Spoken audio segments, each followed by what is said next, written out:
আজকে বলবো কন্যা রাশি ও লগ্নের 2024 সালের নভেম্বর মাস কেমন যাবে। আপনারা যদি আমার চ্যানেলে প্রথম হয়ে থাকেন অতি অবশ্যই চ্যানেলটিকে সাবস্ক্রাইব করে দেবেন আর বেল আইকনটিকে প্রেস করে দেবেন যাতে আগামী দিনে কন্যা রাশি ও লগ্নের জাতক জাতিকাদের জন্য নতুন কোনো ভিডিও ছাড়লে প্রথম নোটিফিকেশানটি আপনার কাছে পৌঁছে যায়। আর যারা আমার চ্যানেলটিকে সাবস্ক্রাইব করে দেখছেন, নিয়মিত দেখেন, তাদেরকে জানাই অসংখ্য অসংখ্য ধন্যবাদ। দেখুন, আমি যে প্রেডিকশানটা বলবো বা যে রাশিফলটা বলবো সেটা কারুর ব্যক্তিগত রাশিফল নয় বা ব্যক্তিগত জন্মগত চার্ট নয়। আমি যে রাশিফলটা বলবো সেটা গ্রহের গোচরের ফলাফল সারা পৃথিবীর কন্যা রাশি ও লগ্নের জাতক জাতিকাদের জন্য প্রযোজ্য। ফার্স্ট হাউস থেকে আপনাদের শরীর, স্বাস্থ্য ও মনকে বিচার করা হয়, আর এর অধিপতি গ্রহ হচ্ছে বুধ। বুধ এখন বসে আছে আপনাদের 3rd নম্বর হাউসে, তৃতীয় ঘরে। এই তৃতীয় ঘর থেকে আপনাদের পরিশ্রম ও পরাক্রমকে বিচার করা হয়। তাহলে কি হতে পারে আপনাদের শরীর স্বাস্থ্যের দিক? দেখুন, শরীর ও স্বাস্থ্য আপনার কিন্তু ভালো থাকবে, সেদিকে কোনো অসুবিধা নেই, কিন্তু মনের সাহস বাড়তে কিন্তু দেখা যাবে এবং আপনার মনের সাহসিকতা বেড়ে উঠবে। সেকেন্ড হাউস থেকে আমরা বিচার করে থাকি অর্থ ও ধনভাবকে, আর সেকেন্ড হাউসের অধিপতি গ্রহ হচ্ছে আপনাদের শুক্র। শুক্র বসে আছে আপনাদের 3rd হাউসে। 7 নভেম্বর মানে 7 তারিখ, নভেম্বর মাসের 7 তারিখ সে চলে যাচ্ছে আপনাদের 4th হাউসে। তাহলে অত্যন্ত শুভ। 4th হাউস আপনাদের শুভ ঘর, কিন্তু সেকেন্ড হাউসে বসে আছে রবি, আপনাদের ব্যয়ের গ্রহ। সে আপনাদের 3rd হাউসে চলে যাচ্ছে 16 নভেম্বর, 16ই নভেম্বর সে 3rd হাউসে চলে যাচ্ছে। তাহলে কি হতে পারে আপনাদের অর্থের দিক? দেখুন, অর্থ আপনারা কিন্তু রোজগার করবেন বিভিন্ন সোর্স থেকে, বিভিন্ন দিক থেকে। যে অর্থ আপনারা ইনকাম করে থাকেন সেই অর্থ কিন্তু আপনারা ইনকাম করবেন, সেই অর্থ আপনার কাছে আসবে। কিন্তু রবি বসে থাকার জন্য আপনার ব্যয়ের অধিপতি রবি যেহেতু বসে আছে, অর্থ আপনি যতই ইনকাম করুন অর্থ কিন্তু আপনার ব্যয় হতে পারে বা ব্যয় হবে। 16ই নভেম্বরের পর এই জায়গা থেকে আপনাদের উন্নতি ঘটবে। আপনি অর্থ রোজগার করবেন, অর্থ আপনার প্রাপ্তি হবে। লটারিতে প্রাপ্তির যোগ আছে 7ই নভেম্বরের পর। এই নভেম্বর মাসে আপনাদের কিন্তু সেভিংস হতেও দেখা যাবে। 4th হাউস থেকে আপনাদের মাতৃভাব বা সুখভাবকে বিচার করা হয়, আর এই 4th হাউসের অধিপতি গ্রহ হচ্ছে বৃহস্পতি। সে আপনাদের 9th হাউসে বসে আছে এবং বক্রী অবস্থায় বসে আছে। তাহলে কি হতে পারে আপনার মায়ের দিক?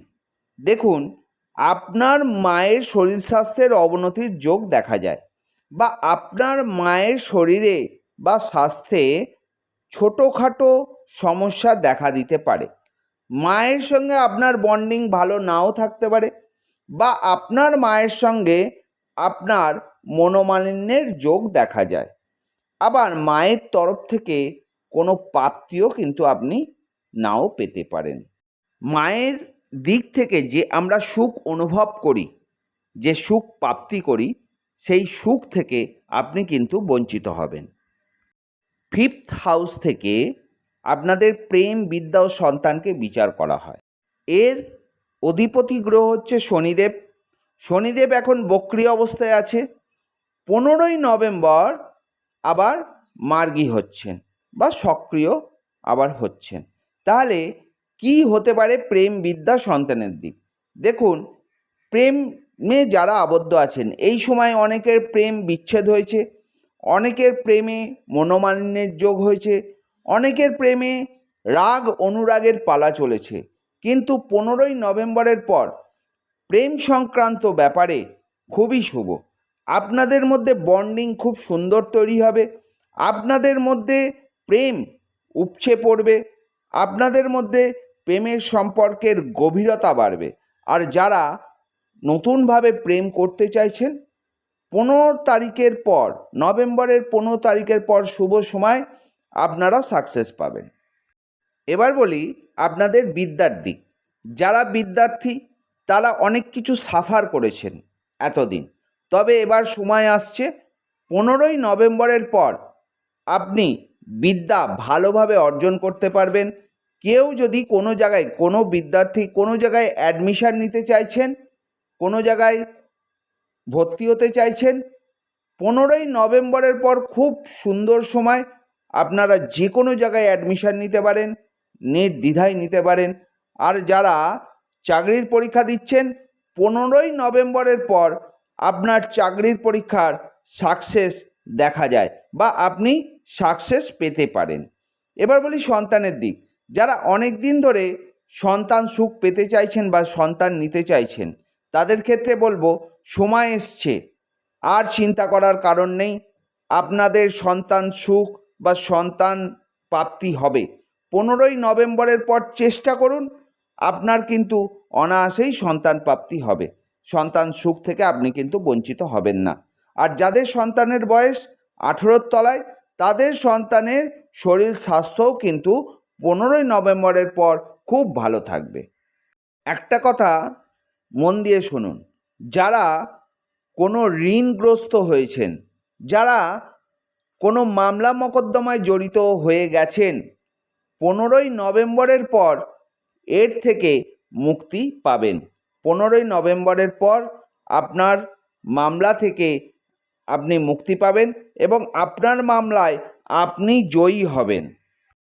আর একটা কথা মনে রাখবেন, খুব সাবধানে থাকবেন, কারণ বিপদ থেকে সাবধানে থাকবেন। বিপদের যোগ কিন্তু দেখা যায়। 7th হাউস থেকে আপনাদের বিবাহিত জীবন ও ব্যবসাকে বিচার করা হয়। এর অধিপতি গ্রহ হচ্ছে বৃহস্পতি। বৃহস্পতি এখন বক্রী অবস্থায় বসে আছে আপনাদের 9th হাউসে, আর এই 7th হাউসে রাহু বসে আছে। তাহলে কি করতে পারে? দেখুন, বিবাহিত জীবনে আপনাদের বন্ডিং কিন্তু ভালো থাকবে, কিন্তু মাঝে মধ্যেই কিন্তু মতানৈক্য হতে পারে বা মতানৈক্য হবার যোগ দেখা যায়।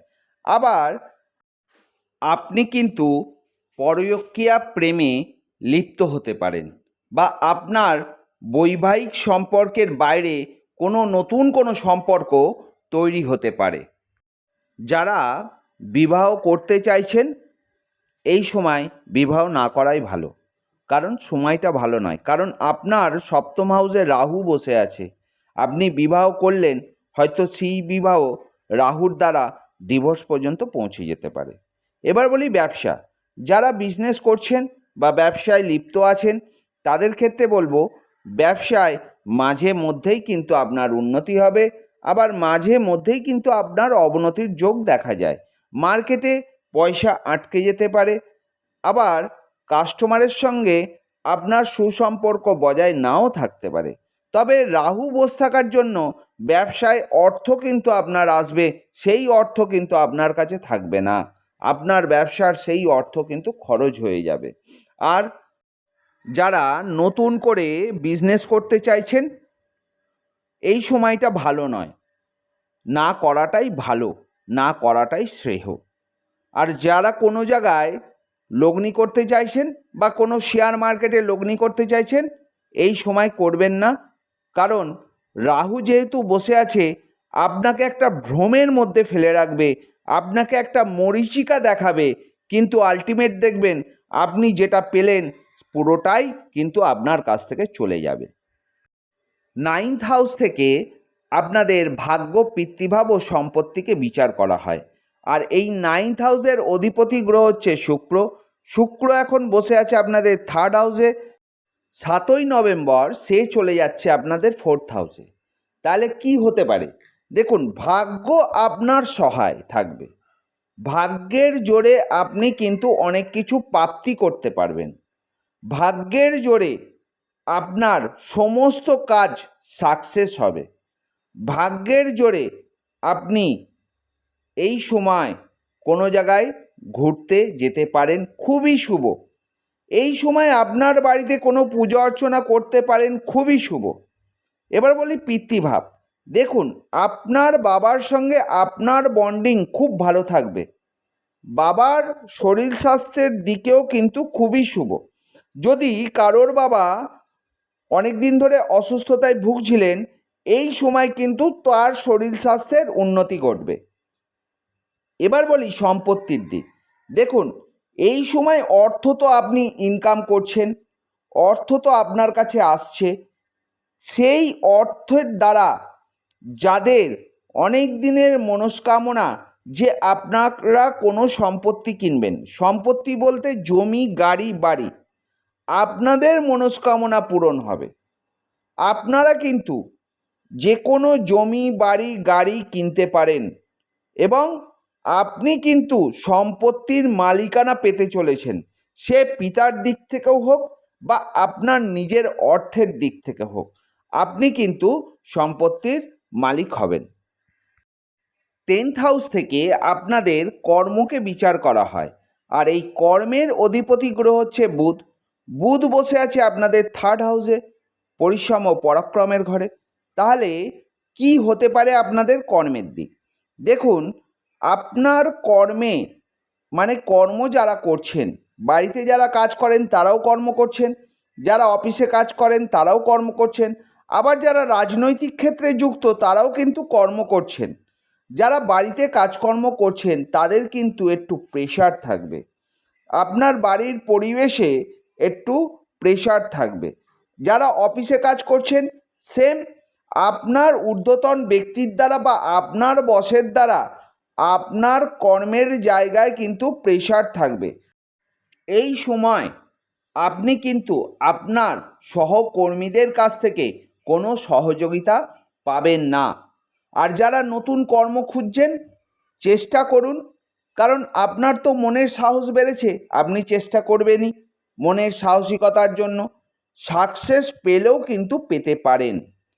আর যারা রাজনৈতিক ক্ষেত্রে যুক্ত আছেন তাদের কিন্তু বলবো সংগঠনকে ভালোভাবে তৈরি করুন, আপনি কিন্তু কারোর সহযোগিতা এই সময় পাবেন না। এবার বলি আপনাদের আয়, সফলতা ও সম্মান। আপনাদের 11th হাউস থেকে আয়, সফলতা ও সম্মানকে বিচার করা হয়, আর সেই জায়গায় মঙ্গল নিচস্থ হয়ে বসে আছে। তাহলে কি হতে পারে? দেখুন, আয় তো আপনারা করবেন, আয় আপনাদের হবে, কিন্তু আপনার মনের উচ্চ আশার ফলে আপনার তো সফলতা হবে, কিন্তু সেই সফলতা আপনার চোখে পড়বে না, আপনি কিন্তু সেই সফলতায় সন্তুষ্ট হবেন না। আর একটা কথা মাথায় কিন্তু রাখবেন, অযথা কারোর সঙ্গে বেশি কথা বলবেন না, অসম্মান হওয়ার কিন্তু যোগ দেখা যায়।